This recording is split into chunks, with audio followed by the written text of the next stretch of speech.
Oh, there's Angela Tomlinson. There we go. Hang on. There we go. Okay. Perfect. Yep. Perfect attendance. Okay. Well, welcome to the December 3rd, 2020 Community-Based Organization Working Group meeting. Before we begin the meeting, I'd like to ask Jane Clough, who's serving as our chair today, to confirm if we have a quorum. Yes, as clerk, yes, we do have a quorum. Wonderful, thank you. Wonderful. I'd like to review the process for both the working group members as well as members of the public who wish to speak under public comment. For working group members, when you'd like to speak, please click on raised hand icon in the Zoom control panel. You have control of your video and mute, so please turn on your camera when you'd like to speak and I will call on you.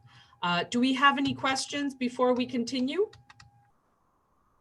Okay, so Jane, can you please provide a quick reminder on how the public comment will work? Yes, so as noted on the cover page of today's meeting agenda, in addition to emailed comments, the public also may provide live comments during today's meeting. To provide a live verbal comment during the meeting, please join the Zoom meeting either by computer or phone. At the time for public comments, members of the public are advised to, quote, raise hand, the raised hand function, if you wish to provide comments. The raised hand feature can be found on the Zoom toolbar for those of you who are joining via computer, or by entering *9 for those joining via telephone only. The chair will call on members of the public by name of those joining via computer and by the last 3 digits of your telephone number for those joining via telephone. All comments received prior to the closing of the meeting will be made part of the meeting record. The instructions for providing live comments also are on the bottom of the cover page of today's meeting agenda, which can be accessed from the homepage of SANDAG's website at www.sandag.org.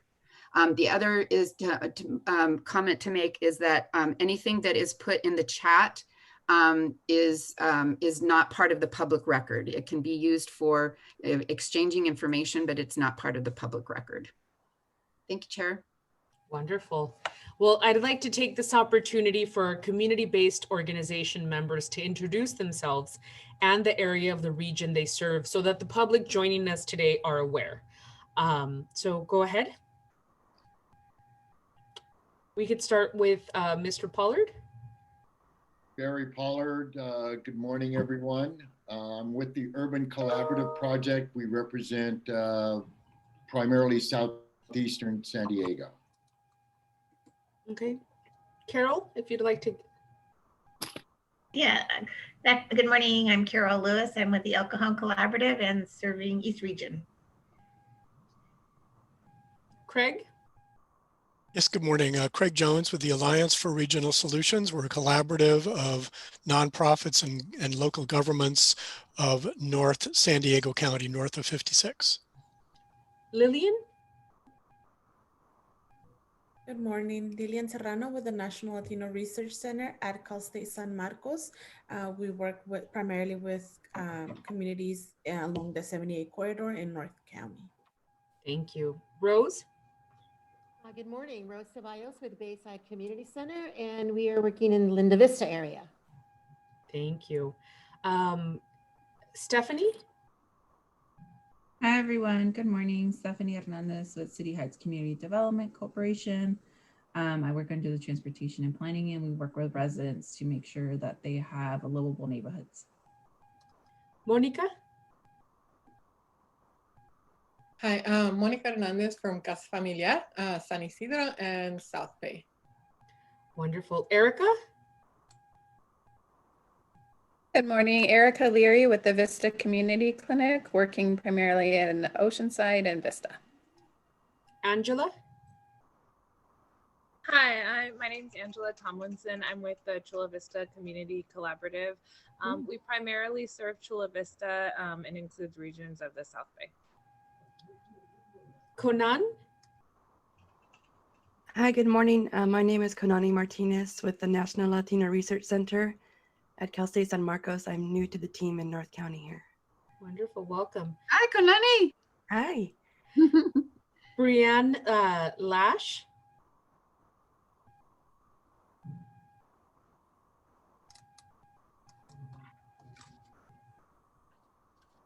Okay, we'll move to Claire. Sorry, working from home. It's okay. I am Brian Lash from Nile Sisters Development Initiative. We serve the span of San Diego County. Wonderful. Claire? Good morning, my name is Claire Grebner. I work with Olivewood Gardens and Learning Center, and we primarily serve National City and South San Diego. Lorna? Good morning, everyone. I'm Lorna Dickman, and I work with Operation Samahan, and we serve National City in the South Bay region. Thank you. Lorna? Good morning, Lorna de los Santos from Samahan Health Center. Thank you. Wonderful. Kim? Good morning, everybody. I'm Kim Heinley with Bayside Community Center here with my colleague, Rose Ceballos. Wonderful, thank you.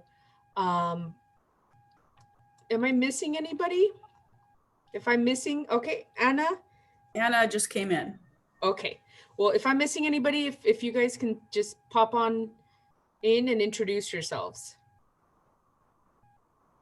I think we got everybody. Good morning, everyone. I'm Rosina. I was having issues connecting. Finally, I'm in. I'm Rosina from Olive Garden International National City and covering South Bay area. Thank you for having me. Wonderful, thank you for being here.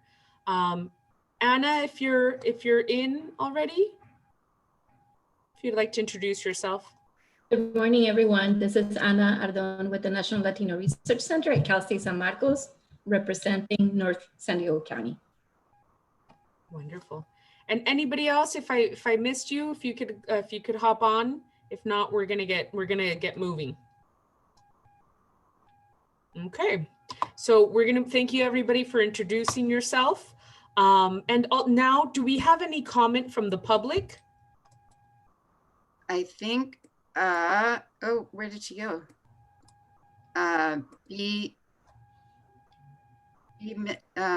Miller, but now I don't see her. Is she on the panelist now? I'm Yes, here. there you go. Hi, B. Hi. I don't need to be a panelist. I'm just an interested public member from San Diego 350. Wonderful. Thank you. Any other anybody else that I missed? Okay. One panelist with a hand up, but I'm not having trouble seeing who that is. It's Craig. It's me. So I'm sorry, should I go ahead? Yes, please. Okay, good. I'll make this quick because we have a full agenda. I was reading through the Union Trib this morning, the local section. The first things that hit me seemed like a good news day, brightening up for the season, Conservancy buying land for preserves. So I was hit with good news for once. Then I opened up to page 2, the COVID statistics for today's paper. And it reminded me that of total COVID cases in our region, while the Hispanic Latino population is 32.6% of the population, the number of cases that are Hispanic Latino is 57.7%. And about half of all COVID deaths in our region so far are Hispanic Latino, which underscores the plight, I think, of our underserved populations in our region and the relationship between being underserved and being being open to things like COVID and other environmental challenges. And this relates to some things that are on our agenda later, but I just wanted to note that. And this is one of our challenges and one of our responsibilities on the CBO group. Thank you. Thank you. Thank you for bringing that up. Now, I don't see any hands raised from the public. I just want to verify before I move on. Jean, can you verify that? Yes, I don't see any hands raised in the public. Okay, so we are now going to proceed to approving the meeting minutes from the November 5th, 2020. May I have a motion to approve the November 5th, 2020 minutes? I make the motion to approve the minutes. Thank you, Monica. Can we get a second? Barry seconds it. Barry, okay. So I have a motion by Monica and a second by Barry. I do have, I'm sorry, this is Craig again. I've got one small picky correction on the minutes. Go for it. It's on, this is on item 5, the RTIP. This relates to the motion that I had made and it was approved. Just very minor change of wording. Currently in our minutes, it says, recommend that the 2021 RTIP and intended details be consistent with developing the 2021 regional plan. The motion was actually flipping the words "the" in development. It should read that the 2021 RTIP and intended details be consistent with the developing 2021 regional plan. It sounds picky, but it could be important in terms of how Sandag and the board interprets what our intent was. Okay. So with that change, I'll put that suggested change forward to the first and second. Okay. And both the motioner and the second are the maker of the motion and the seconder. Are you okay with those changes? Yes, I am. Yes. Okay, wonderful. Okay, so I'll call on the clerk for the roll call vote, please. Mm-hmm. Yeah. Craig Jones. Yes. Approve. Rose Ceballos, Bayside Community Center. Yes. Approved. Monica Hernandez, Casa Familiar. Yes. Stephanie Hernandez, City Heights CDC. Yes. Angela Tomlinson, Chula Vista Community Collaborative. Yes. Hi. El Cajon Collaborative, Carol Lewis. Yes, I approve. National Latino Research Center, Conani Martinez. Or Lillian Serrano. I wasn't there, so Lillian probably needs to approve from. Yes, Lillian is here. Yes. Yeah. Brianne Lash, Nile Sisters Development Initiative. Yes. Olivewood Gardens, Claire Grubner. Yes. Faye Seligman, Samahan Health. Yes. Barry Pollard, Urban Collaborative Project. Yes. And Erica Leary, Vista Community Clinic. Yes. So that's unanimous for the passing of the November 5th meeting minutes. Okay, great. So item 1 passes unanimous with those members present. Okay, so I'm going to move on to the next item, which brings us to item number 2, which is member or public comment. So members of the public are going to have the opportunity to address the working group on any issues within the jurisdiction of Sandag that is not on this agenda. Do we have any comments? I don't see any. Do any CBO members have any comments or announcements of interest to the working group? Okay, so I don't see any, so we're gonna move on. And clerk, if you could just verify that. Yes. Okay, wonderful. Checking. Okay. So we're moving on to the next item, which is item number 4, the chair's report. I had the pleasure of participating in a special session of the Borders Committee in November. It was a tribal synopsis with the Southern California Tribal Chairman Association. It was really interesting and informative. And if you are interested, you can see the recording on Sandag's YouTube channel. Also, I'd like to announce that the California Transportation Commission staff recently announced their recommendation for projects. The San Diego region did very well. Sandag has been, will be receiving $155 million for several key priority projects that include $106.4 million for the Los San SD Intermodal Improvement Program, and also $41.5 million to the Otay Mesa East Port of Entry. Of note, the city of San Diego, I'm very happy about this, did receive $22.7 million for its La Media Road project in the Southern County. Also, the comprehensive multimodal corridor plans are now underway for 5 corridors in a joint effort with Caltrans. You were alerted to the stakeholder working group being formed for the 78 and Sereno to South Bay. So hopefully each of your organizations get involved, and I would encourage you to please get involved so that SANDAG could hear your opinions on this. If CBO members have any comments or announcements of interest to the working group, please turn on your camera or raise your hand at this time. Okay, wonderful. Someone has a hand up. Hang on a second. Mr. Pollard? Go ahead, Mr. Pollard.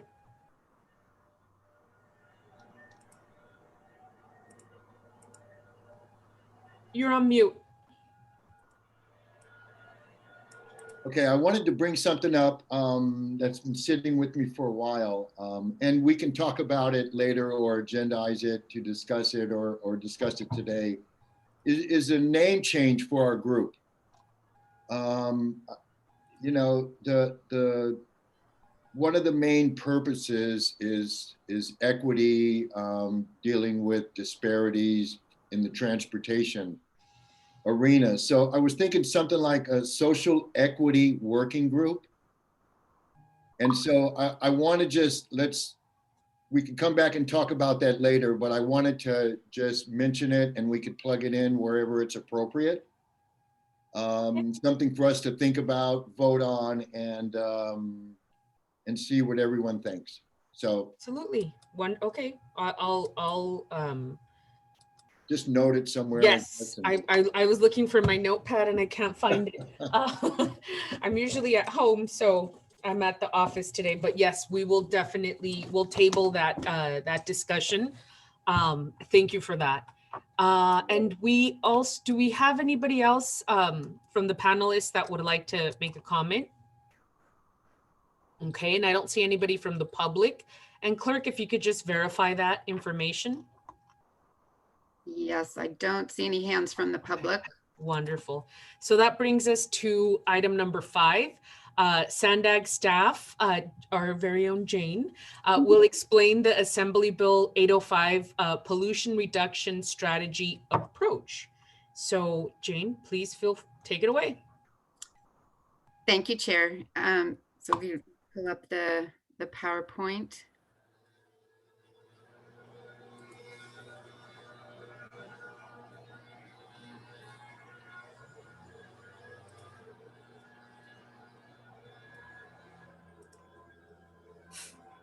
Great.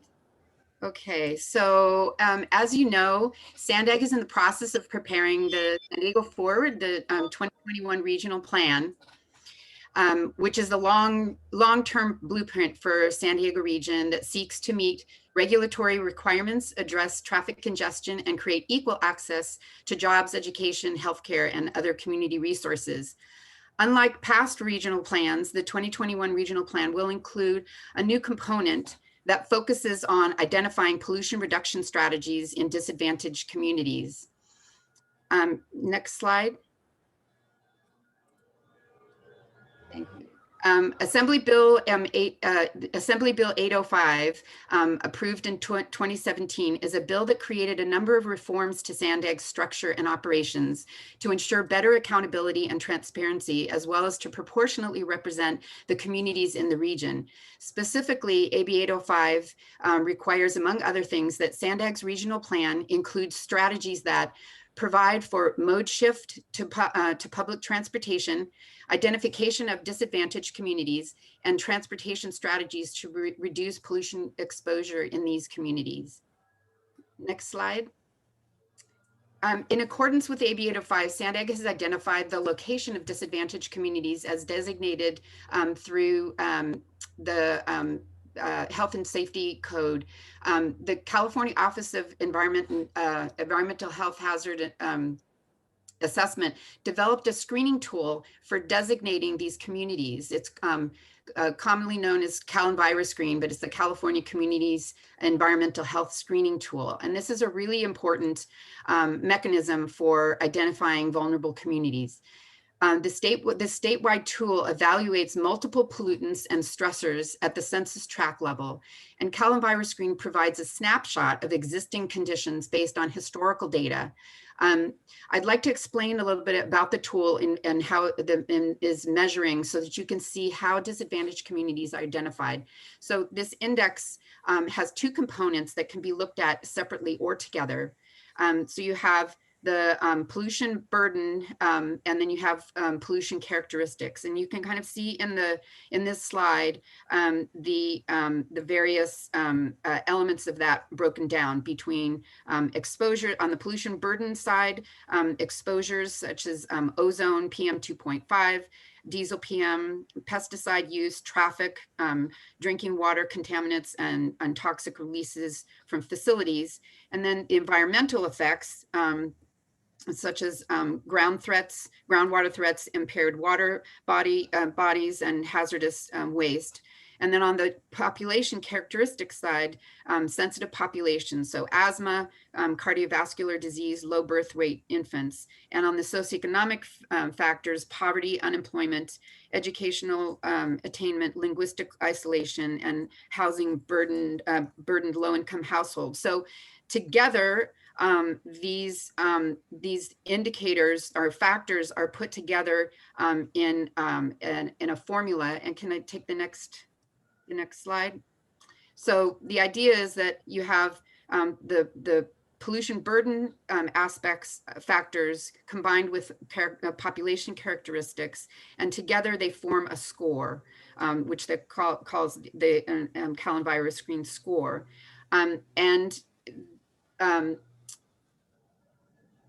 To create the index, these two sets of indicators are combined in a score of 100% scale, and this is statewide. So these census tracts are compared across the entire state, and then to the right you see a sample of a heat map. So this is translated into geographic mapping, and so the colors indicate the intensity of those census tracts on that score. So it's relative to each census tract is relative across the state, right? So it's important that it's a relative score. So using CalEnviroScreen, the next slide. Using CalEnviroScreen, SANDAG has mapped the communities in the region that meet the pollution exposure and demographic characteristics of the disadvantaged communities. So this gives you a sense of where the communities are in the region along that 100% scale. And you can also see that as we were developing the regional plan, we made sure that as we were developing the CBO network and bringing the CBO network together, that we had community-based organizations in all of those areas. So it was a systematic intent to make sure that this working group represented those areas. For the purposes of the pollution reduction strategy, we needed to determine where we would be applying the pollution reduction strategies. To the next slide. So for the purposes of the 2021 regional plan, SANDAG is intending there's a slide missing there. There we go. Okay, so this is still the CalEnviroScreen map, but what we've done here is to look at the top 50% and the top 25% in those areas of on that 100% scale. And the top 25%, you'll see that the top 25% threshold is what the California Air Resources Board has used as a mechanism for funding eligibility. But CalEnviroScreen is monitoring, all of the census tracts and all the way through that 100% mark. So for the purposes of this exercise of looking at pollution reduction strategies, we're recommending to focus on the top 50% rather than only isolating the top 25%, the most vulnerable. So the role of this working group is to provide input on the development of the plan from a social equity perspective, including how the AB 805 pollution reduction analysis will be conducted.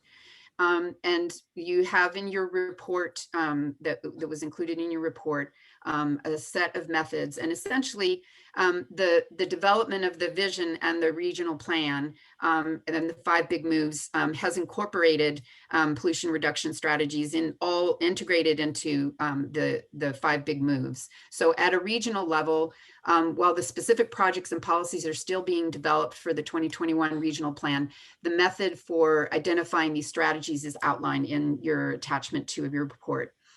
Pollution reduction strategies that will be proposed for the inclusion in 2021 regional plan are derived from the 5 big moves, the guiding principles for the development of the plan.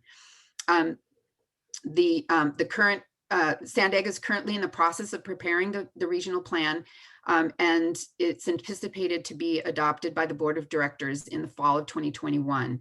As the plan is being developed, San Diego will identify the pollution reduction measures in the plan as they relate to the communities identified in the previous map. Further, San Diego will identify other transportation-related pollution reduction measures that would benefit residents in these communities that are being carried out by other local agencies. And the staff will return to the working group prior to the plan being circulated for public review to review the results of this analysis. So there will be at the broader level of the regional plan a set of strategies, and then there will definitely be local transportation projects and programs that will also contribute from other agencies. And that is my report. Are there any questions? Oh, it disappeared. Okay. Can you guys hear me? Yes. Okay, wonderful. So now we are gonna turn over to our working group members. So if any of you would like to offer any comments, or if you have any questions, I see Craig Jones with his hand raised. Feel free. As always. Okay, this is what I was talking about at the front end of our meeting, the relationship between demographics and what this item is talking about and susceptibility to COVID impacts. In reading through, Jane, from your oral report here, I understand this is a work in progress, and this will be coming back to us with more specificity. Yeah. I'm looking for as much specificity as possible. In the written staff report that was part of our agenda packet, I don't yet see a good amount of specificity as to measures specifically related to those community areas that are identified in the mapping for this item. So I'm looking forward to that more specificity of how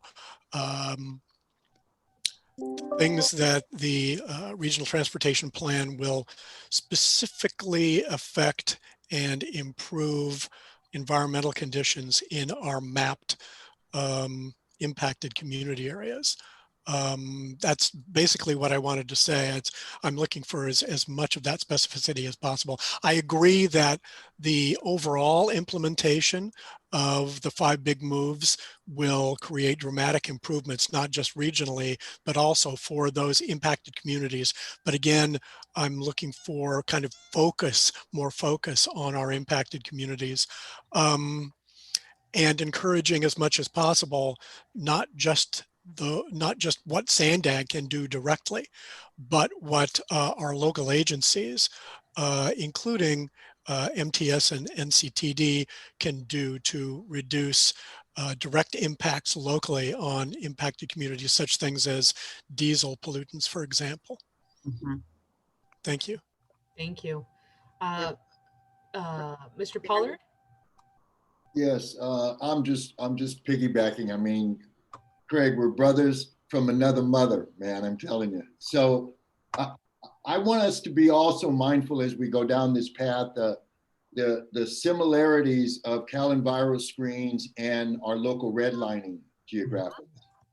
You're going to see that it fits pretty damn perfectly on top.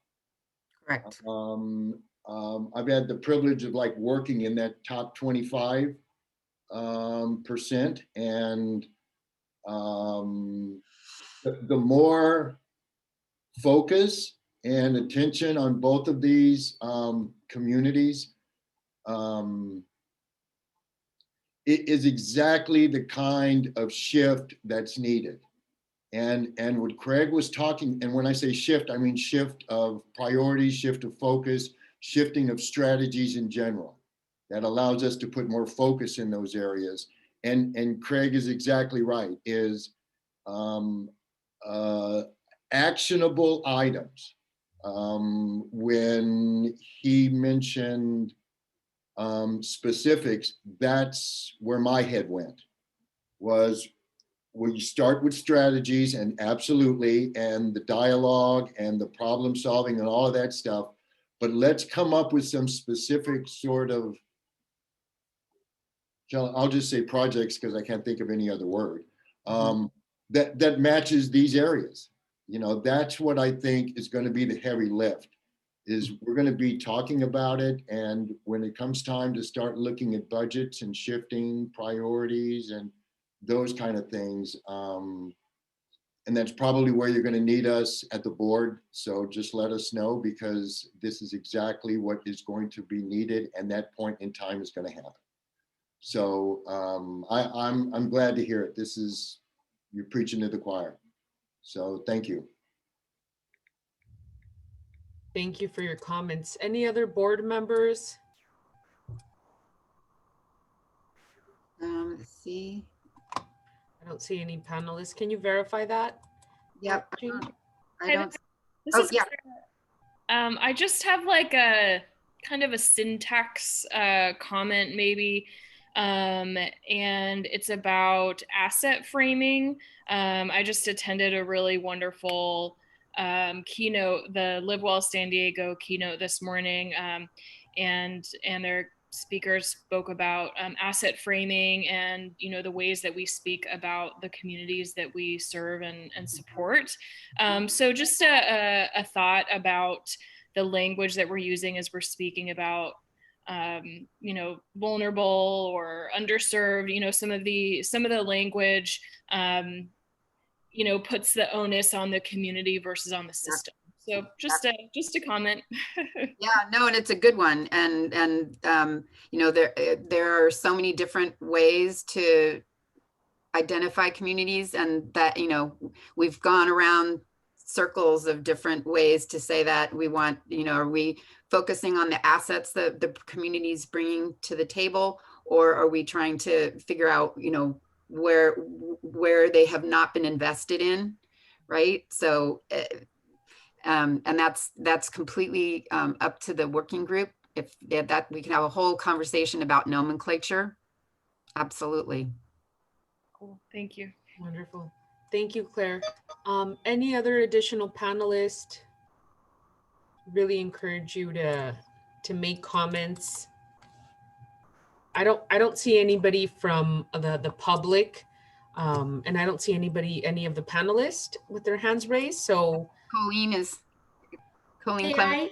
If I may, absolutely. Councilmember Moreno, this is Colleen Clementson. I'm the Sandag Planning Director, and I just wanted to comment that I really, really appreciate everything I'm hearing this morning from this group. And I want you all as this working group to know how important it is that social equity is a key component of this regional plan. And it's not just checking a box. And even starting with your earlier comments, Barry, on what we call this working group, you know, that makes a real statement. And then what you've been saying, Craig, about, yes, everything we're doing can do a lot for social equity, but it's really important that we call out what is truly transformational.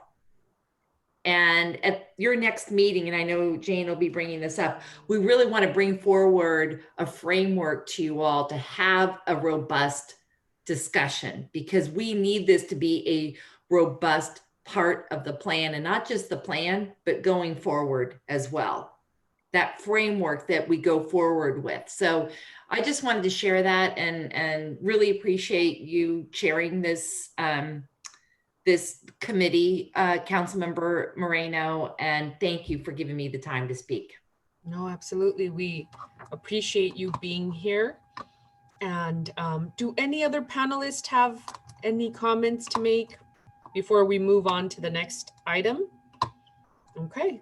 Clerk, if you could just verify that there isn't anybody with their hand. Oh, here we are. Stephanie, thank you. Yes. Sorry, it took me a second to find the hand. Okay. Thank you for all this great information. I think it's really important to dive deep into all this work and really identify which methods or services that can be used for different communities. My only comment on here is, I know you kind of mentioned it on page 13 a little bit, that these strategies, kind of the goal of that, right? My only suggestion on here is to definitely mention something around that all these strategies may not fit each community of concern. There will be more communities that would prefer, maybe electric vehicle infrastructure than others. There'll be some that would like more ride share, bike share, other mobility options than others.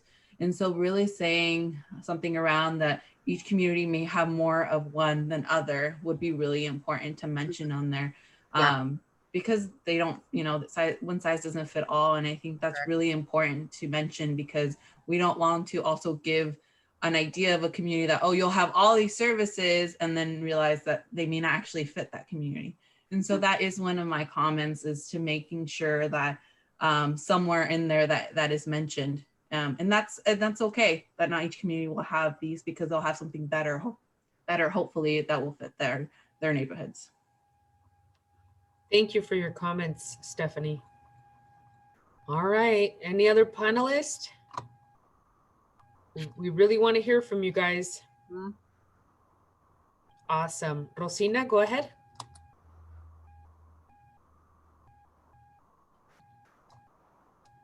Hi, everyone. I just want to back up whatever topic Claire mentioned, that we all being noticed and persistently been saying that it's a concern for us as a community managers, our community drivers, how we can input that information from residents and people who actually use the roads and the streets. It is very concerning to see that we are being like that, and see those graphics and the visuals that you presented today. Jane, thank you so much for that. And it's a constant reminder that we really need change in policy, and we really need change in how the perspective on residents' well-being is, and having the opportunity to attend to the Live Well San Diego presentation this morning. It gives me that we haven't been out of the communities of concern stage since a long time ago. And knowing the fact that we have a residential and a commercial area in our area, and it's close to the Port of San Diego, and it's all jurisdiction and all falls into the local communities. And local governances don't apply necessarily the funding that they obtain from SANDAC in the part that we need, the social equity part. So it's gonna be a work continually what we're gonna do in regards to how those funding that SANDAC provide to the local communities and how they're gonna distribute them. It's a very important to know that the topic of how we're gonna engage the community if the city does not communicate effectively to the citizens that they actually use the funding that they distribute into their own well-being. So hopefully things happen, not overnight, but quicker than before. So it will be nice to see that we see a change, so we can collect successes on the future. So hopefully we can make this happen, and we persistently gonna say it. Brian Puller mentioned it several times, and everybody's mentioned it like every single time we meet on our CBO partners group. So hopefully this escalates in a better way, and we can make successes on our communities and earn the belief, of course. Thank you very much. Thank you. Thank you for your comments. Fesiligman? Faye. Faye, thank you. Yeah. Yeah. Faye Seligman. There you go. Sorry. Go ahead. So thank you so much. I'm Faye with Samahan Health Centers, and I represent the Filipino and Asian communities. And most of the time, we're lost in the overall picture because of our data. It's more of a data problem because we're so diverse and we represent so many communities. So our data don't stand out. For example, the Pacific Islanders have been identified as, having one of the highest death rates here in San Diego. And Asian Americans too, some sectors of the Asian population have been experiencing high death rates. And we're lost in the maze. And when you look at the whole picture, you see just general, high data here and there for Asian and African populations. But our communities are so small and so diverse that we're lost in the picture. So I was just wondering how we can present ourselves better so that we are also represented in the overall planning, especially with this framework that you're presenting, which I think I highly commend you for, because we are now looking at an issue that covers so many facets. And I just want to bring the data and statistics issue of the Asian population, Asian and Pacific Islander population. Thank you for bringing that to light. For staff, is it possible for somebody to provide the link in our Zoom webinar chat so that folks are able to quickly access this presentation? I see Craig with his hand raised, so feel free to take it away. Forgive the additional comment. As just following on in the discussion of the group here, it occurred to me one way that SANDAG directly, as it details this out, can help our disadvantaged communities, those identified in mapping, is to prioritize the spending of flexible fleets implementation on those communities first, especially green solutions for flexible fleet implementation. Thank you.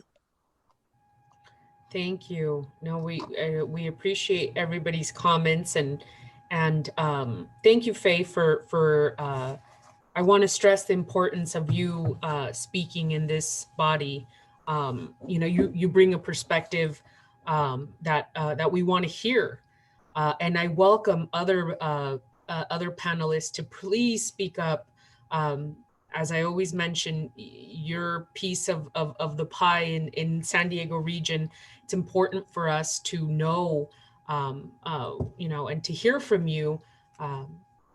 So I'm encouraging everybody to continue to, don't be afraid, raise your hand. So I appreciate everybody's comments. I don't see anybody, any of the panelists with their hands up, and I do not see any attendees with their hands up. And if you could just verify that. Yeah, I don't either. And I just wanted to say for the link, so the PowerPoints are not on the website yet, but they will be immediately after the meeting. We'll have them on the website, on the working groups, landing page for this. Yeah, okay. And we'll send out a link. Thank you so much. Would it be possible? Is it possible for us to get these presentations before the meeting, just so we could, I don't know if we have them already available, but it would be good to have the body kind of digest the information and then, come and be able to have more of a robust, if that's possible, we would love, I know I would appreciate that. I don't know if other board members would, but thank you for the presentation. We're gonna move on to the next item. And that is item number 6 is an overview on efforts underway to develop a regional strategy for closing the digital divide. And it's going to be presented by Antoinette Meyer. I thought I saw her here earlier. I'm here. Wonderful. Well, thank you so much. Take it away. Thank you. Good morning. It's great to see everyone. I always enjoy coming to this group for discussion. I hope you all had an enjoyable holiday despite the really difficult times that we find ourselves in. So today I'm here to discuss the digital divide, and this is a topic that I brought up for the first time with this group last summer when I presented with our chief economist, Ray Major, on the impacts of COVID. And while the digital divide is certainly not a new issue, the pandemic has really illuminated the impacts of the digital divide on our unconnected and underconnected residents. And there's definitely a sense of urgency among policymakers at every level of government to get all residents online, and especially our rural communities, our tribes, our low-income households, and other digitally disadvantaged populations like older adults, seniors. So I have a brief presentation today to go over some of the key activities that are happening at the state level and the regional level, but I want to spend most of our time discussing how we can best coordinate and collaborate on a regional digital equity strategy and action plan. And I'd also like your feedback on our proposal to form a cross-sector task force to assist with developing the regional strategy. Next slide, please. I'm sure everyone here is familiar with the term, the digital divide. It's been a really hot topic in 2020, and rightfully so. But just to make sure, at the most basic level, what we're talking about is the gap between the members of society who do not have reliable access to information and communications technology and those who do. Next slide, please. I think we're all well aware of the fact that broadband has become absolutely essential to our lives. Distance learning, telehealth, job searches, remote work, civic engagement, social interactions, in accessing social services and emergency services all require a reliable internet connection. So unconnected and underconnected residents are at a distinct disadvantage in many ways, and the digital divide has really exacerbated existing socioeconomic inequities. Next slide, please. Closing the digital divide is also critical to the future of transportation and the ability to really fully benefit from technology advancements that can drastically improve transportation operations and safety, and the technology that brings the regional vision for the 5 big moves to life. And during the next presentation, we'll be talking about the application of some of those technologies that will require broadband infrastructure. It also supports sustainability. I think we all saw during the pandemic how working from home and other remote access options have the potential to reduce car travel and associated greenhouse gas emissions and air pollution. And it also provides local jurisdictions with the broadband infrastructure that they need to advance smart city initiatives that can make municipal operations more efficient, improve transportation, and reduce energy consumption. Next slide. So what does the digital divide look like in our state and our region? There are over 2 million Californians who do not have access to high-speed broadband service and 8.4 million residents who don't have broadband subscriptions at home. Next slide. In San Diego, I presented this slide back in July, but just as a reminder, 23% of our lower income households do not have a broadband subscription. Depending upon the school district, 20 to 40% of students in districts are underconnected, lack home internet access, or don't have a device to be able to participate in distant learning. And there's a real distinction between rural and urban communities. So 42% of people who live in our county's rural areas have fixed internet versus 97% of the people who live in urban areas. And of that 42%, just because they have fixed internet, it doesn't mean that they necessarily have reliable quality internet service. So in August, Governor Newsom signed an executive order to bridge the digital divide by really mobilizing across state agencies. The order directs agencies to pursue a goal of 100 megabytes per second download speeds, and it required the development of a state broadband action plan, which is actually due at the end of this month. The California Broadband Commission, who's leading the development of the action plan, has been doing an extensive job seeking input on the development of the plan. They've been holding a series of statewide workshops virtually and listening sessions, and they released a draft of the action plan last week. The executive order also outlines actions for state agencies to accelerate mapping and data collection, and that's primarily the responsibility of the California Public Utilities Commission, identifying funding and other strategies for both rapid deployment and adoption of high-speed internet. And the full executive order was provided as an attachment to the staff report if you're interested.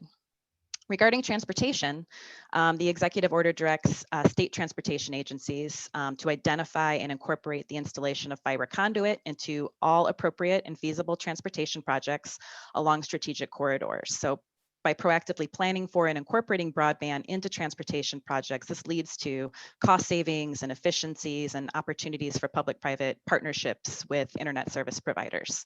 The state's also developing a Dig Smart policy. So there's a lot that's happening in our region to both address the immediate crisis and then to plan for longer term efforts to expand broadband.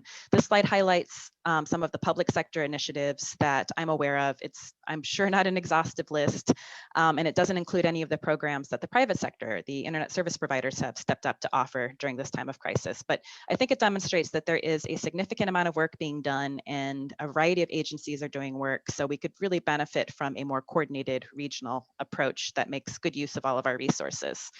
So just a quick overview, the City of San Diego partnered with San Diego Futures Foundation to support 30,000 households that did not have computers. SD Access for All is a City of San Diego program that's providing Wi-Fi and laptop access in safe environments for people who don't have it at home. The City of Chula Vista adopted a digital equity and inclusion plan, as well as a telecommunications master plan earlier this fall. The San Diego County Office of Education just invested millions of dollars in 19 school districts, primarily rural East County communities that needed improved access to the internet. And the San Diego Foundation has been providing grant funding to nonprofits that are working in this area. Next slide, please.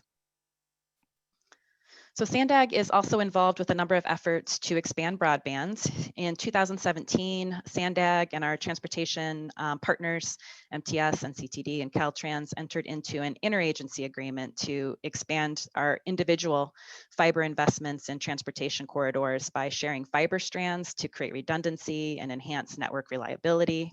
More recently, SANDAG, Caltrans, and Media 3 are negotiating a mutually beneficial fiber sharing agreement that will expand broadband in the South Bay. We are also incorporating broadband planning into our comprehensive multimodal corridor plans, or the CMCPs. One of the things that there's a statewide regional broadband consortia. There's 16 consortias. They were established by the California Public Utilities Commission to help address broadband deployment and adoption in California. They identified transportation facilities as an obstacle to broadband deployment because of the lack of advanced planning for broadband. So broadband's often an afterthought, and it's often too late for internet service providers to gain access to transportation projects or rehabilitation work. So while planning for broadband and transportation facilities has not necessarily been top of mind or done proactively in the past, we have a really unique opportunity to reverse this trend, starting with the CMCPs that are under development. And then last, we were recently invited to participate in a Southern California collaboration of public and private sector organizations and leaders that came together to begin to develop a framework for streamlining the deployment of broadband infrastructure to really better prepare Southern California communities for future pandemics and other emergencies like wildfires. So a major focus of this collaboration was on creating consistency with planning, policies, and broadband permitting practices, and developing a draft model broadband resolution, and a draft policy was a first step. So I provided both as attachments for you in the staff report. Adopting resolutions like this can demonstrate our commitment to expanding broadband, and so the SCAG region, the Southern California Association of Governments region, are moving forward with adopting resolutions, and we intend to bring one to our board as well. Next slide, please.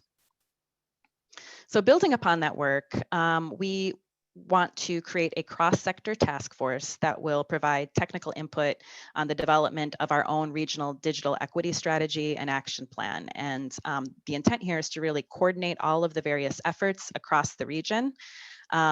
We have, public, private, tribal, nonprofit organizations working on this. We want to bring everyone together.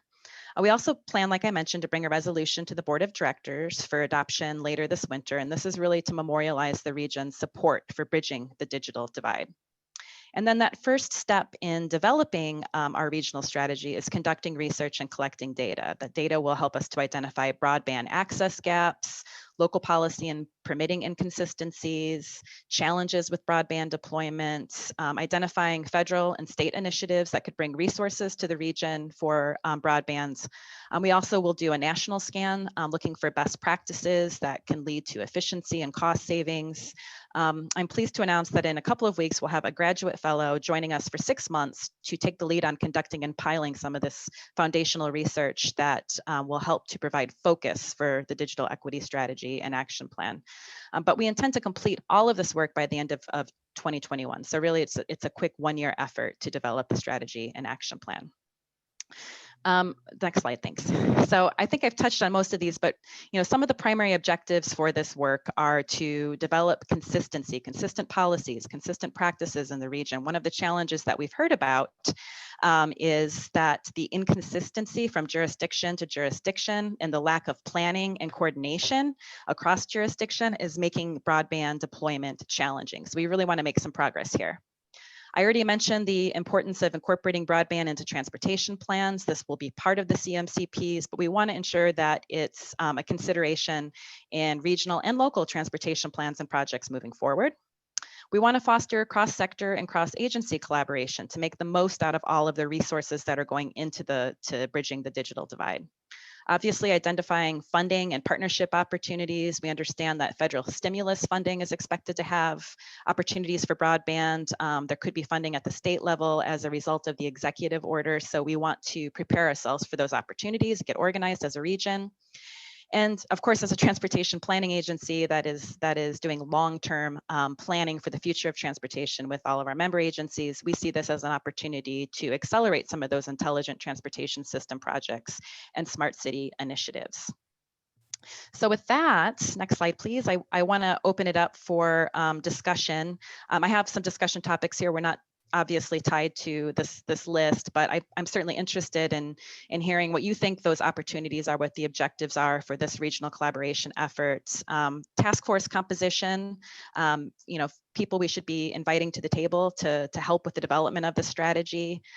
Feedback on the draft broadband resolution and policy that was provided as part of your staff report. And certainly if you didn't have the opportunity to review those before the meeting, we'll have time for you to follow up and provide feedback at a later date. And then if you're aware of data sources and best practices that we should be looking at in our research, I would love to hear about that too. So I'll stop talking now and I will open it up for hopefully a robust discussion. So thank you for your time this morning. Wonderful, and thank you for the presentation. I see Craig's hand up, and just a reminder, if CBO members would like to make any comments or if you have questions, please either turn on your camera or raise your hand. So go ahead, Craig. Yes, great presentation. I gather from the verbal presentation this morning that this will be developing in more detail over the course of this next year. One of the things I look forward to, and I'm sure SANDAG staff already has this in mind, is when we see mapped representations of issues and needs, it helps us focus very much. I'd love to see mapping of areas in our region by zip code or census tract of where there is a lack of internet connectivity and broadband access, and how that compares to our communities of disadvantage, relating to North County specifically, where population is more rural and dispersed. I'd like to see a comparison of where tribal organizations are in tribal jurisdictions, and how that relates to or does not relate to areas of lack of internet and broadband connectivity. So again, just looking forward to those mapping representations. Thank you. Thank you. Elizabeth Liu, you are muted. I thought I unmute myself before, sorry. Good morning, everyone. It's so nice to be here today.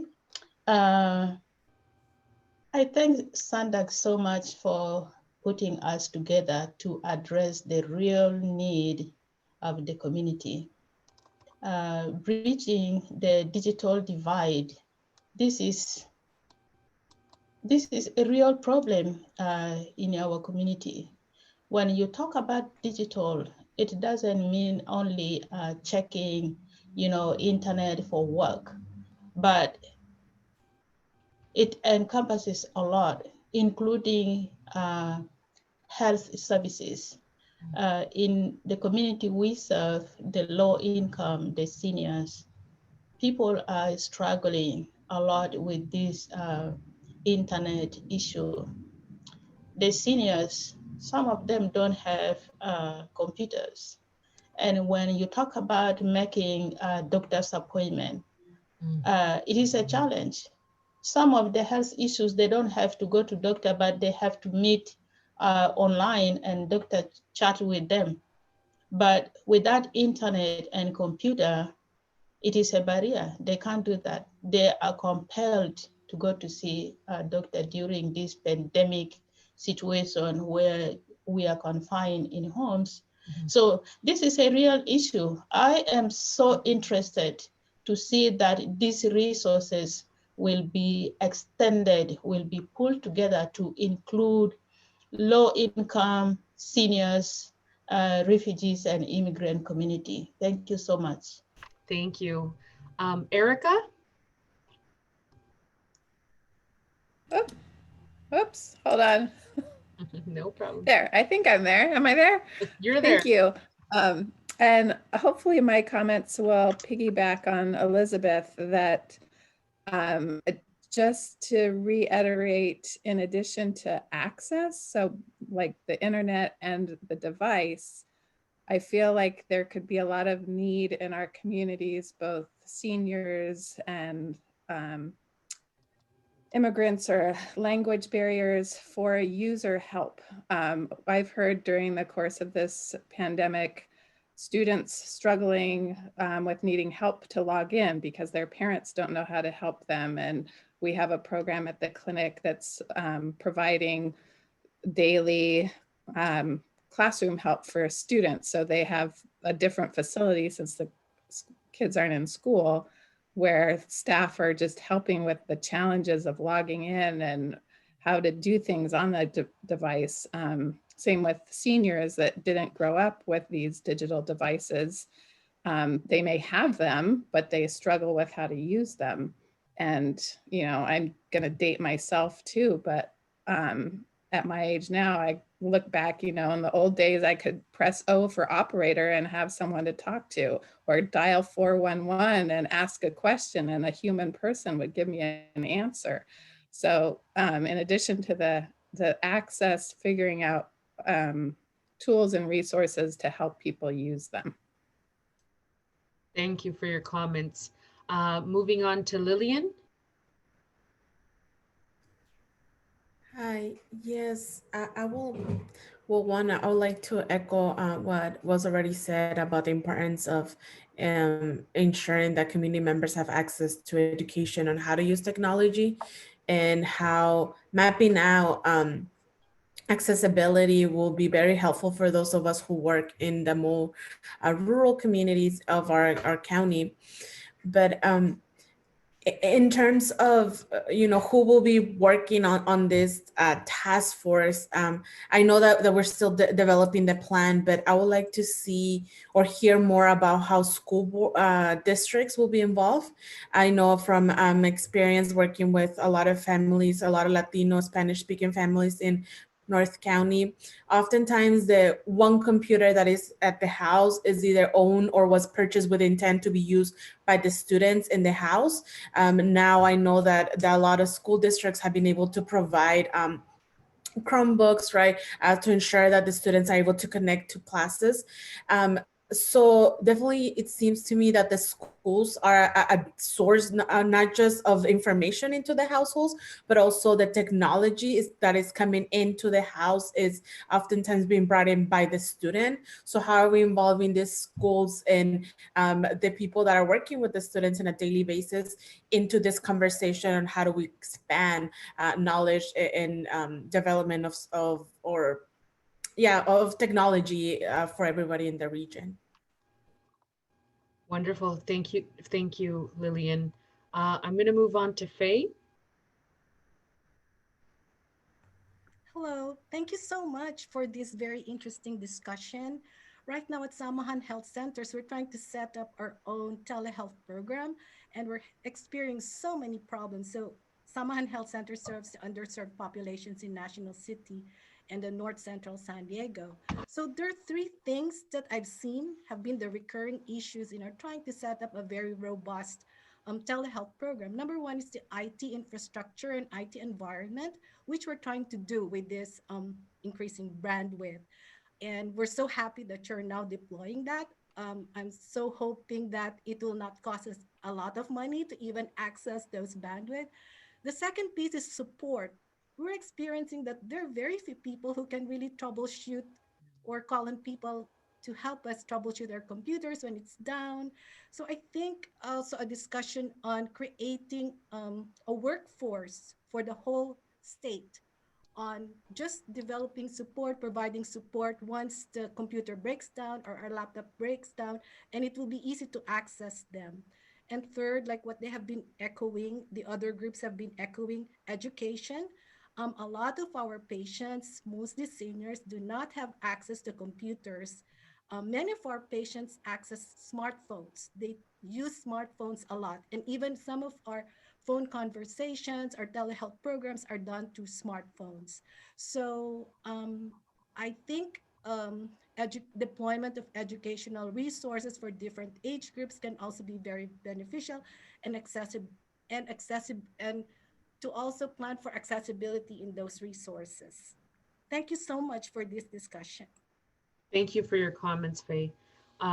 Brian Pollard? You're on mute. I love having this conversation, you guys. This is really promising. And something that I think Antoinette said earlier, I really latched onto, and that was the broadband fiber aspect.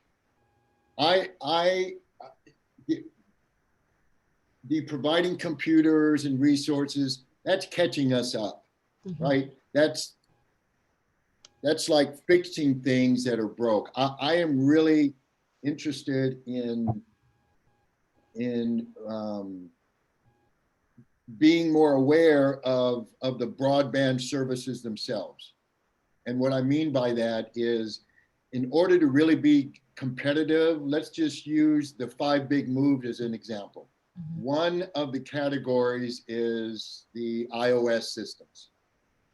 And that means that these major transportation systems are going to be linking to something. And as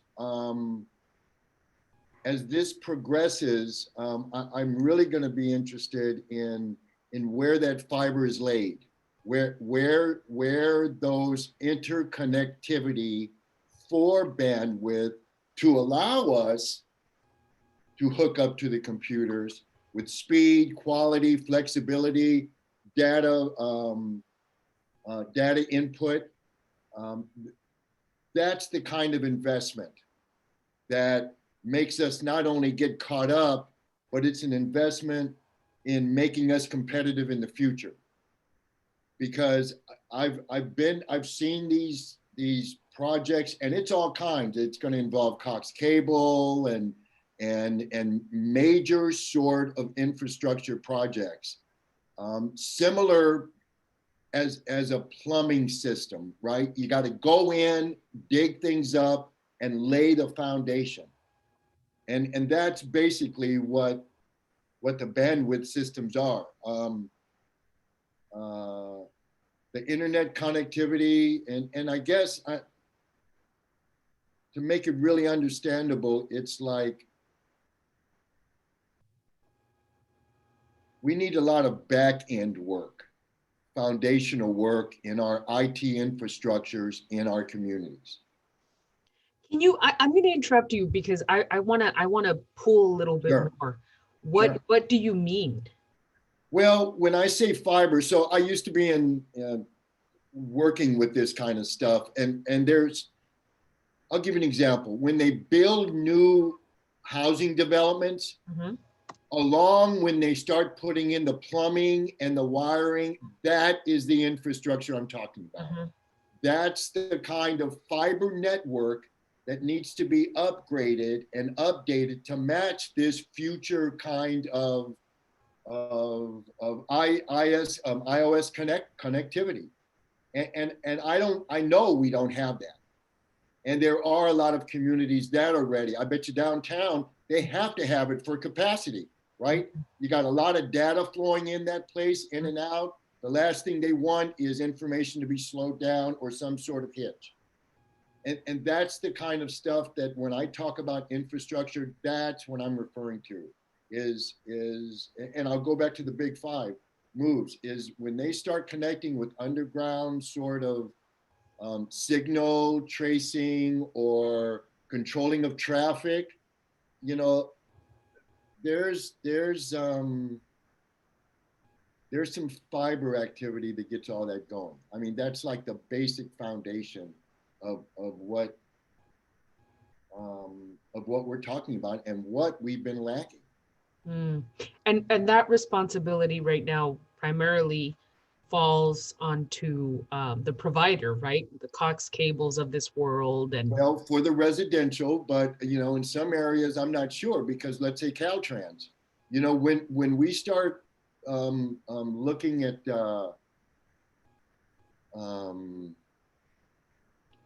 signal changes and notification of what kind of traffic, you know, a lot of that may be Bluetooth, but in order to even have that, I mean, there's going to have to be some underground roads, lane closures and construction to put in type of things to hook these sensors up to.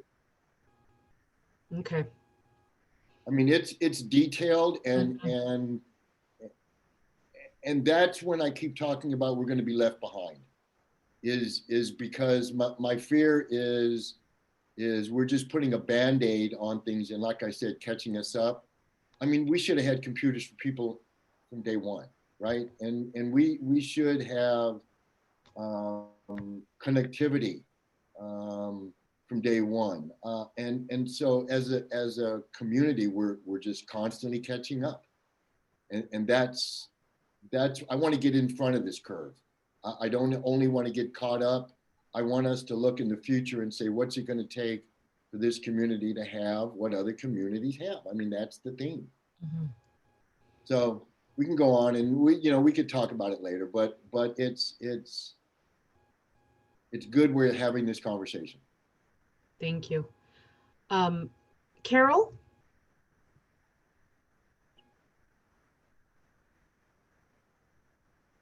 Thank you.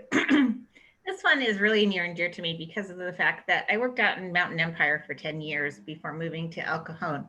And I think that's where I saw the largest difference between working in a city environment and out in a rural community was that the connectedness to families. I managed the evacuation center in 2005 for the fire, and we had no way of getting any information. Phone towers were down, and we did not have dish satellite television. So there wasn't any access at the evacuation center except for secondhand knowledge of people coming in and telling us what was going on. So we really realized then how badly it was in Mountain Empire area. I don't think it has gotten all that much better. There's still a lot of families who are very disconnected from any kind of internet service, or they're using private internet services, which are not reliable. And then I also saw this as a difference in school districts. El Cajon has had one-to-one computers with their students for a few years now, whereas Mountain Empire did not. So we have kids who really don't even know how to use a computer out in the rural areas, let alone their parents. And they don't have that support at home either. So I think every time that we have a disaster, whether it be a fire or a pandemic, it really brings to light how far behind we are on getting these services out to our families in the rural communities. So I just wanted to really stress the need to include rural into the discussion for this. Thank you. Or we have another disaster. Thank you for bringing that up. Stephanie? Hi, everyone. Thank you again for a great discussion. And one thing that really connected with me and it brought me back to my own childhood was the lack of advanced planning for broadband in the transportation projects. And it got me thinking about my experience as a youth actually using transit and how much time it took, right? It took me about an hour and a half to 2, if I was lucky, to get from Southeast San Diego to Point Loma. Not only for school, but for work when I did work in the summer. And that time, that was just for one way. And that time I felt, you know, that there wasn't much for me to do, right? I could have been doing homework.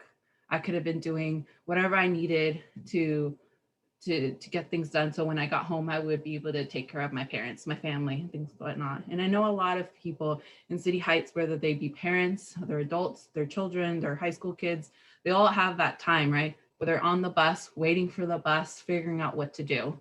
And that's an hour, hour and a half you're away from your family, an hour and a half you're away from sitting at a place where you can be doing your homework. And that's just one challenge, one barrier that could really make a difference in the lives of many people. And I did see online that MTS and SANDAG worked together to provide Wi-Fi on buses. And I don't know how that pilot went. I couldn't find anything on it, but that's just one example of things that we can start implementing in the transportation projects like the 5 big moves. It could be at the actual mobility hubs, the nodes, the places that there are, plus the buses, you know, things like that that may not seem much are much, because that hour and a half when people finally get home, they must have done some homework. They must have done something. So they actually have time to spend with their family, their friends, their loved ones. And so something as simple like that, that is something that can definitely be planned now for the future. Obviously, how using devices is another conversation as well that is needed. But just doing that now will definitely at least prepare people when the 5 big moves, you know, starts to get implemented. That's something that could already be done, you know, pretty simply, in my opinion. And as someone who used transit for a really long time, I think that would have saved me more time than anything. So just something to think about. Well, we appreciate you providing your input. Lived experience is definitely experience that we want to hear about, right? Firsthand accounts. So we appreciate you letting us know your experience. Elizabeth? I guess most of the comments have been made, and about the school or students from low-income families. I think their struggle is real.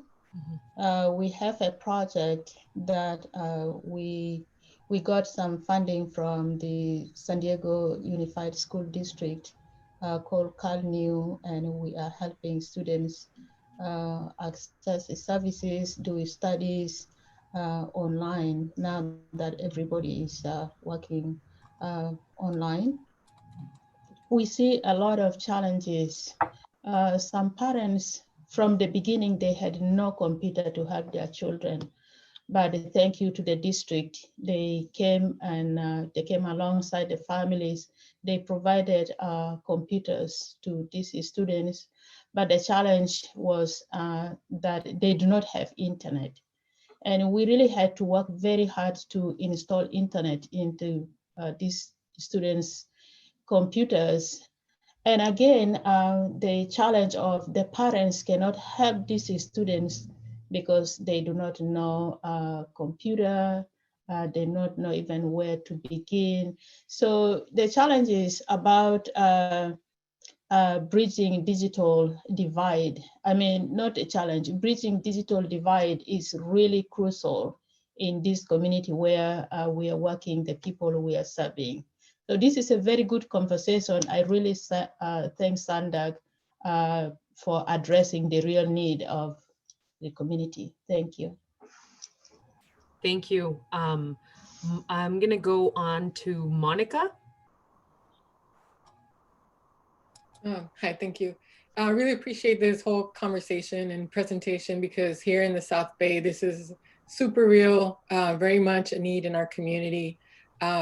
Everything that everybody's been talking about, from seniors to students. We feel that, and it really is something that we every day are constantly struggling with. But on top of all of those barriers, we have the unique distinction of facing this additional barrier, which is our physical proximity to the border. And that creates a lot of just logistical issues, I guess, with internet accessibility. We have like all these dead zones, or just internet just not functioning. So I hope that's something that can be taken into consideration when thinking about our region in particular. And another big issue too, as far as accessibility, is being able to afford internet. So it could be here, but that doesn't mean people are going to be able to pay for it. So that's another issue that we've been seeing here in the community. And before, people would go to places like a Starbucks or McDonald's to go do their homework. And right now, the pandemic definitely makes that a lot more challenging. So so we're very grateful for this task force, and we look forward to being able to serve in any way in the future. Thank you, Monica. Craig? Yeah, I'll be brief. Just piggybacking on what Barry has been saying. Private sector for-profit development will always go where it sees its profit maximized. I happen to live in Scripps Ranch, and we've had the basics of fiber optic installed here many, many years ago, strangely enough. What's necessary and what's obvious, but what is necessary is prioritizing subsidy for those disadvantaged communities where the for-profit sector doesn't see their profit motive. So again, I'd love to see mapping of where fiber optic is today and how that overlaps or doesn't overlap with our disadvantaged communities. Okay, thank you.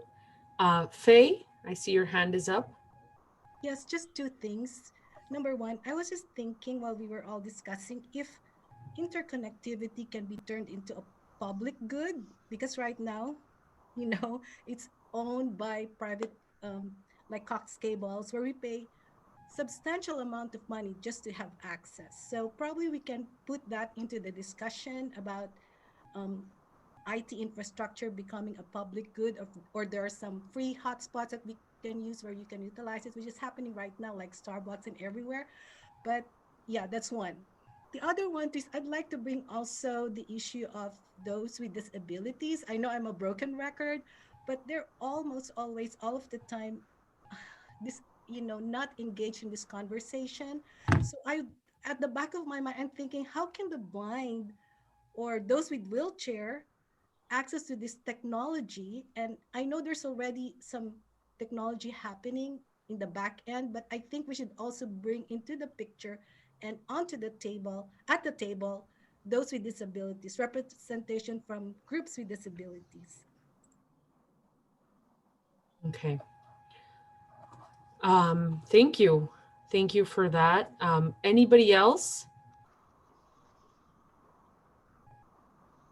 I don't see anybody else. I don't see any attendees, but Chair, if you could verify. Yeah, Brian had a comment that he made in the chat, but he needs to make it, the chat doesn't count for public comment. So yeah, Brian, if you want to come back on.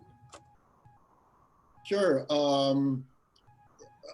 You know, it is, I'll just read what I put down. It's a task force composition, if at all possible, should include communities, prioritizing broadband construction and implementation, targeting underserved areas. Wonderful, thank you. We appreciate that. Anybody else? I don't see any panelists with their hands up, and I think as a legislator, it definitely is something that resonates, right? The internet is now becoming a commodity, almost like I'll say it, almost like air, right? It's becoming something that we truly need. And I know that the city of San Diego, as was mentioned, all of our libraries have hotspots where people can go and socially distance, be able to access the internet. I know that in my district, we've also focused on, in the whole region of San Diego, we focused on some of our parks and recs. And in my district, just so you guys know, Cesar Chavez Park, Memorial Rec, Stockton Rec, and Robert Egger are hotspots. So if, and I think one of the issues that was brought up is the bandwidth, right? It's great that you have internet and that it's, at a lower cost, if you will, but when you have 3 kids in a household trying to get into their Zoom meeting at school, obviously bandwidth plays a huge role. So that's something that we definitely we need to address. So and we're going to continue pushing for hotspots, and not only for our kids, right, but also for our senior citizens and just residents in general. So I appreciate this discussion. I applaud everybody for speaking. Thank you to Antoinette for the presentation. And so I don't see anybody in the public with their hands raised. Clerk, if you could just verify. No, I don't see anyone in the public, but I thought I saw Lillian Serrano's hand up, but now I don't see it up. So I'm not sure if she's still wants to say something. Yes, I think I lowered it by accident. Okay, go ahead. No, I was just going to echo what Barry was mentioning about the importance of including communities and the task force that it's going to, or community voices, and the task force that is going to be formed. I think this particular group, it's a clear example of how we can bring together a group of community-based organizations who are able to represent diverse voices. I think, especially for those of us, once again, the rural community is one of the ones that is hit the most, or when having this conversation, right, it's hit very differently because we just don't, a lot of times don't even have the infrastructure or the access to a lot of conversations. So I think ensuring that communities that are in the unincorporated area, as well as the smaller cities in our region that might not have the resources to provide the infrastructure to the communities will be extremely important. So to ensure that the task force is diversified, not just concentrated in some areas of our region. Wonderful. Thank you, Lillian, for adding that. With that, we are going to move on to the next item. The next item number 7 is about the development of regional smart intersection and curb management concept of operations reports. So I think we have Antoinette still with us. You have me again. Awesome. Take it away. All right, I'm actually stepping in for our technology planning manager, Alex Estrella. He is at our CTEC meeting this morning, which happened to correspond with the CBO working group meeting. So he's the coordinator for that committee. So I offered to step in and help with this item as well. So with me today is Alyssa from our consultant team of Kimley Horn and Associates. So she's going to lead the presentation. But before I turn it over to her, I just want to provide a little bit of background and context. So as you're all aware, it's come up multiple times that SANDAG has been developing the 2021 regional plan, and it's based on the concept of the 5 big moves. And the vision is really predicated on the application of technology, specifically the next operating system, which uses data and technology systems to really integrate transportation and improve safety in operations. So to accomplish this vision for the next OS, we really need to think about the transportation system holistically and make sure that the transportation systems across the region are able to communicate and work together. So to carry out implementation of the various NextOS elements and phases, we start with identifying how technology and data can address specific community needs. And we do this through what we call the concept of operations, or ConOps. Before we design or develop technologies, we have to have a really clear understanding of the purpose, of the need for the proposed technology system, as well as how that system will be used by the various users of the system. So these are the elements that we capture in a ConOps report before we start going into system requirements and design. We've identified CBOs and all of your constituents as obvious key stakeholders to get insight and input that will help us to make sure that the needs of residents are being considered as we design and develop technology concepts. So today we're talking about two ConOps. One is a regional smart intersection system, and the other is a dynamic curb management concept of operations. So I'm going to turn it over to Alyssa now. She's going to introduce these systems to you today, and we'll have another, I hope, great discussion. So thank you very much. Thank you, Antoinette. And Tracy, are you moving the slides forwards, or do I do that? You can move ahead. Thank you. And I think Antoinette covered that. We'll go to the next slide. Thanks. So as we're developing what we call the regional TSMO plan, TSMO stands for Transportation Systems Management and Operations. What we're looking at is a new way to manage and operate the transportation network that's not focused necessarily on the personal vehicle and on individual agencies, but really looking at the user experience and the user's end-to-end destinations. No matter what mode they are on or what jurisdiction they're in, you want to have a consistent experience while you're taking your transportation trip. And what that means is looking at coordination across agencies, so the agencies are sharing information about traffic operations to improve efficiency throughout your journey. It's also looking at how the roadway is and the right-of-way is used by multiple modes, and not favoring one mode over the other, but providing a customer-focused experience no matter what mode of choice that you're taking, and really actively managing the transportation network based on what the current needs of that system are, whether it's if there's an incident and we need to tell people that they need to take a different route, or if it's just regular commute, providing traveler information to understand what their mode options are and how that experience will be. If you go to the next slide.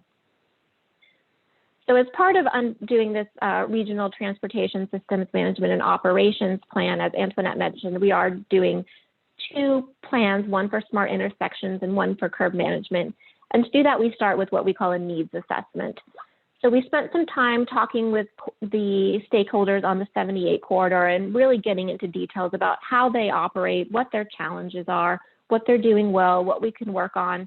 And we provided an assessment of that corridor specifically. We also looked throughout San Diego, the state of California, and the region, and the whole entire country to see what are some of the best practices on managing the transportation system. We've had several workshops and presentations with many of the CMCPs that are going on here, the corridor plans that are being developed, also with STAC, SANTAC, and CTAC, and now with you. And we've developed a needs assessment survey to see what your needs are in terms of transportation.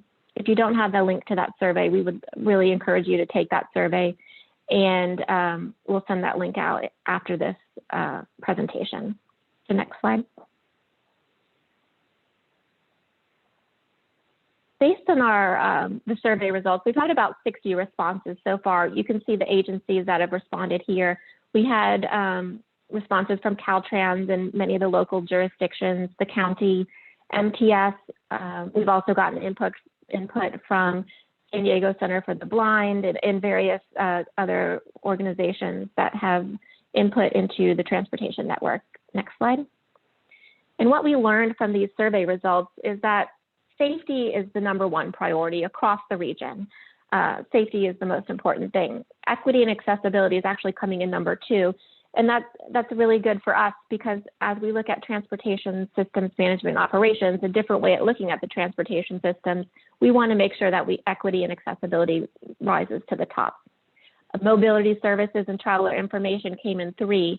there's a need to coordinate the different types of modes people are taking and the traveler information that's available to them. Also taking into account that digital divide that Antoinette just talked about. How are people getting that information, and how is that information accessible, either in multiple languages or in multiple applications, depending on what people have access to.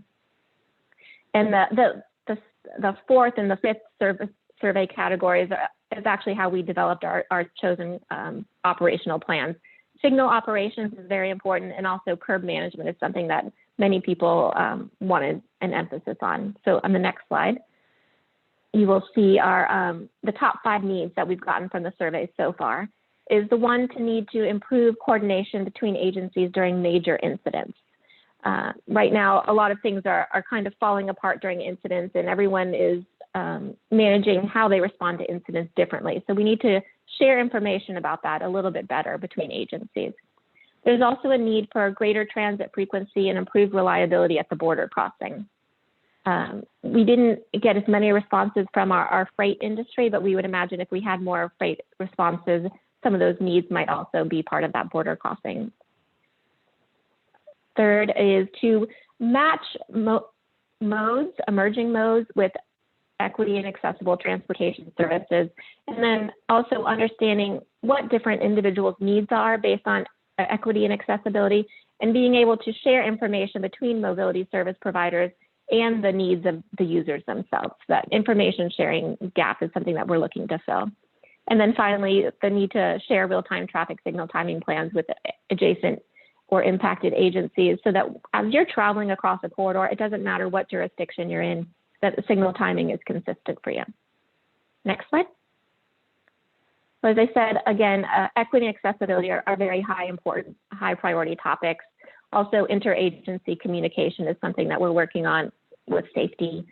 Other things that support these high-ranked topics are performance measures. There's a little bit of a, if you don't measure it and don't report on it, it doesn't get improved. And that's something that we want to make sure we touch on with these plans, that equity and accessibility, if it's such a high-ranked priority, we need to develop performance measures related to our transportation system to measure how we're doing in terms of equity and accessibility for transportation.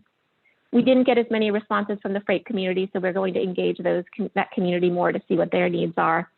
And we're looking at ways to identify traveler information links with operations and the different ways that people access traveler information as well.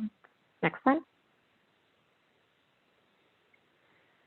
So some of the user needs that we found through our survey is that, as I mentioned, the metrics are a key component in the project evaluation, and that comes in on every stage. When you're identifying the need for a project, we need to understand equity and accessibility. When you construct or deploy the project, we need to continue to measure that to make sure it did what the project was supposed to do. And then ongoing, as the project continues, do we need to pivot, or is it still responding the way we expected it to? We need to look at access for those who don't use smartphones or mobile apps or don't have home internet. How are they able to plan their trips, and how can we make that better for them?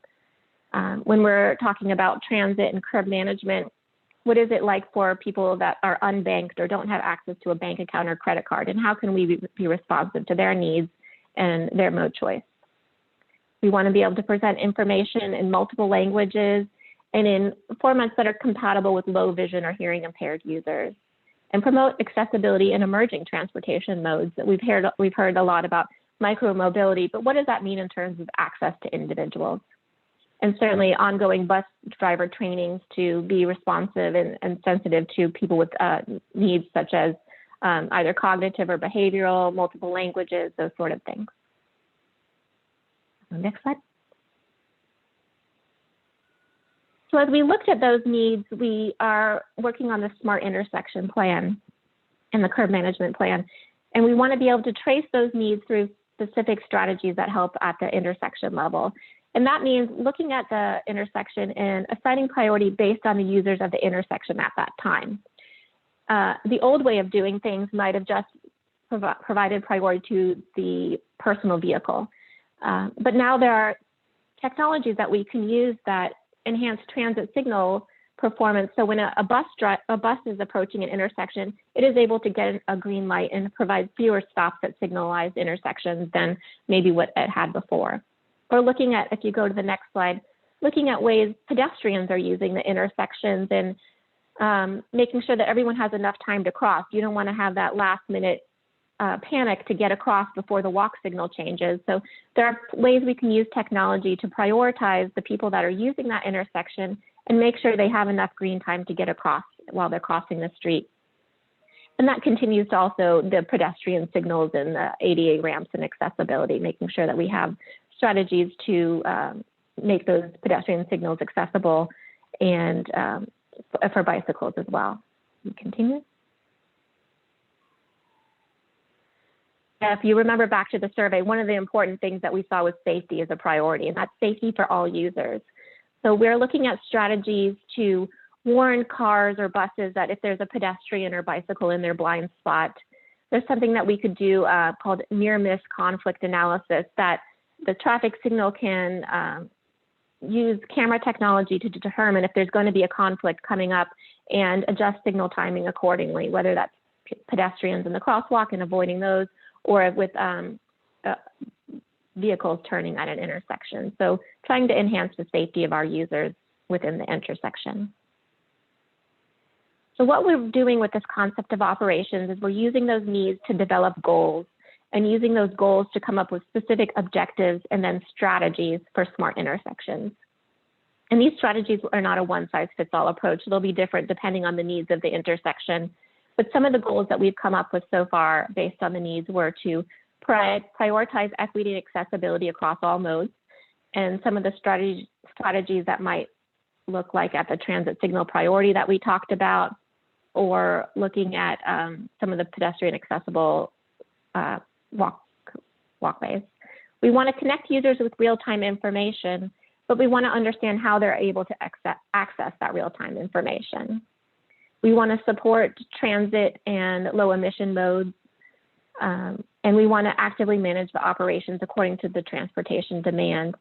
Safety is certainly a priority, and we're looking at some of those higher level technologies that are just emerging to connect the actual vehicles to provide infrastructure to make the vehicles talk directly to the infrastructure so that a bus or a car can understand that the signal is about to change, or perhaps maybe if there's an incident, to share that information about what incident is ahead. And we want to do that all while supporting interoperability of technologies. One thing that's a challenge right now is that agency A will buy a specific type of traffic signal system, and then someone else will have a different one, and that information sharing is not always as compatible. So we're looking at ways to provide some sort of requirements for that open architecture. The other project we're working through is the curb management. Now, no one's destination is a bus stop or a curb. So when we look at curb management, we're looking at how are people actually using that and where are they trying to get to? And we're flipping what the paradigm of the curb has been from strictly parking to looking at other modes too. And, you know, every trip begins and ends with a pedestrian mode. So what does that look like in terms of the people that are walking or bicycling, or they're using other mobility devices? Elevating the use of transit along the curb, whether that's a curb lane or enhanced bus stops. We're also looking at ride hailing or transportation network companies and what that looks like and where people are dropped off. We want people to be safe. Safety is one of the things that came up in our survey. So when you get into an Uber or a Lyft, making sure they're not dropping you in an unsafe area where you're going to have to, you know, run the risk of being hit by a bus or a bicycle.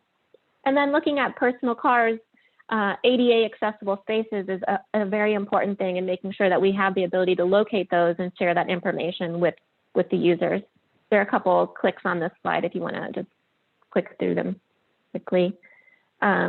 We talked about the multimodal integration, mobility hubs, and how that works with the curb lane is something that we're also looking at, so we don't have people as dependent on an automobile.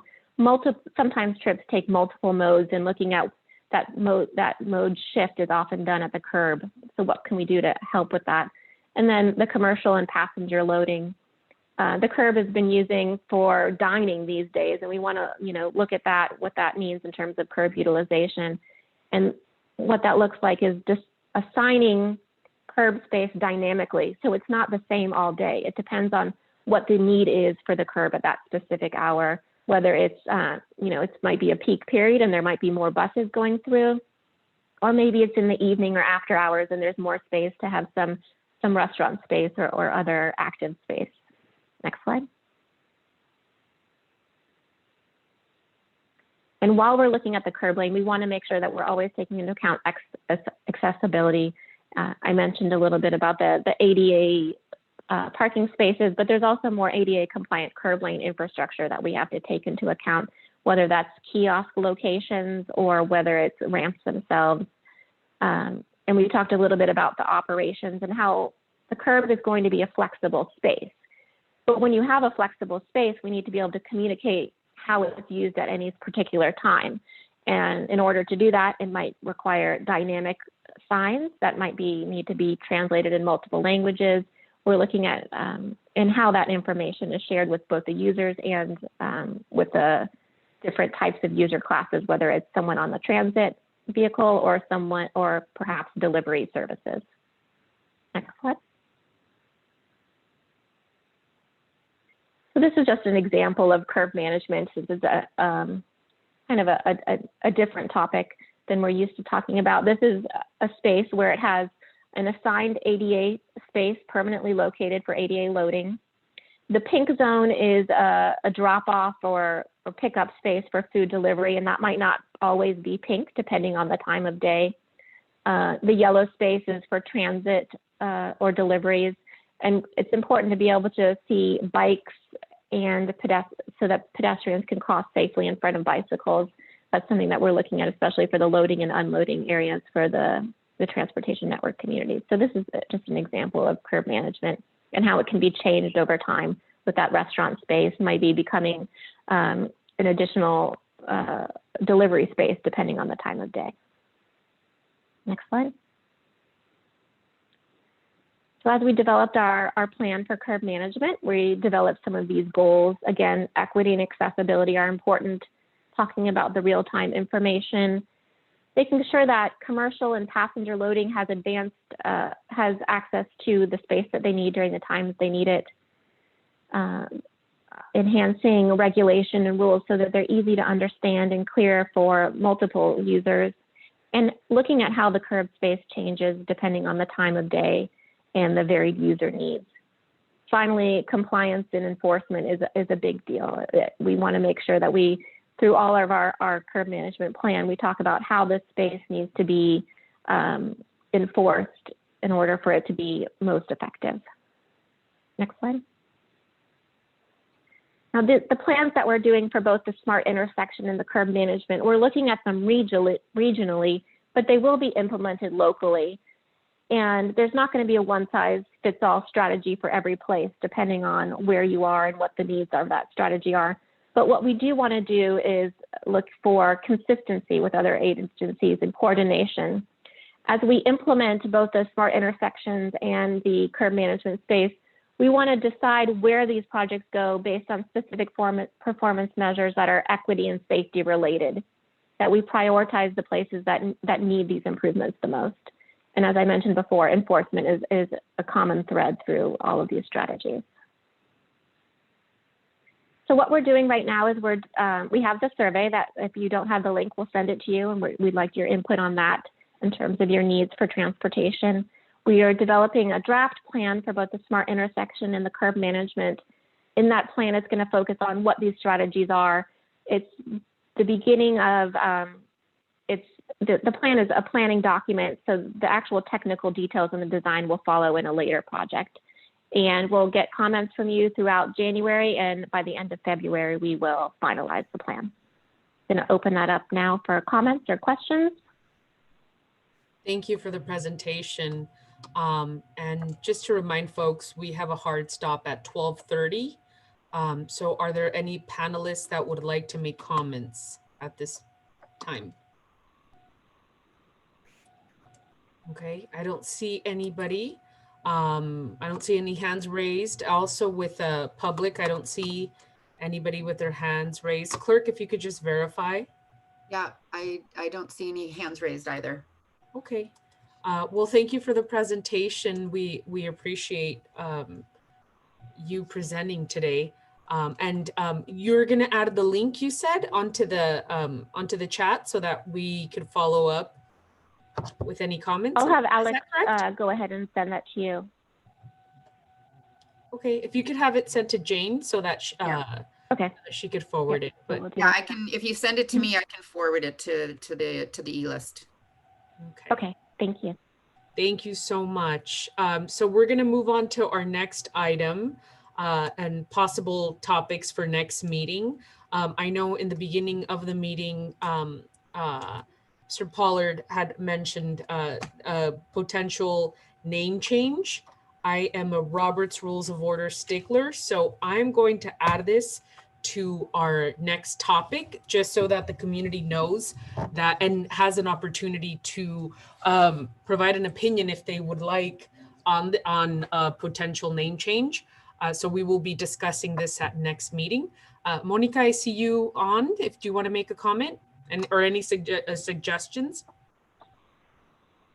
No, I'm good. Thanks. I'm just listening.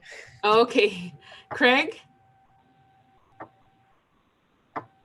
Yes, thank you. I just wanted to again mention for agenda item 7 to prioritize investment in smart curbs and intersection management in our disadvantaged communities. Just to get that on the record. Okay, thank you for that. So moving back to item number 8, possible topics for next meeting. Anybody have any suggestions? I don't see anybody with their hands up. And clerk, if you could verify that there isn't anybody in the public that would like to speak. I don't see anybody. No, I don't see anyone. Okay. We will be coming forward with a concept for a regional equity strategy or initiative for the region, a broader concept, and we'll be bringing that for discussion in January. Wonderful. Well, thank you for that information. The next working group meeting is scheduled for Thursday, January 7th, 2021 at 10:30.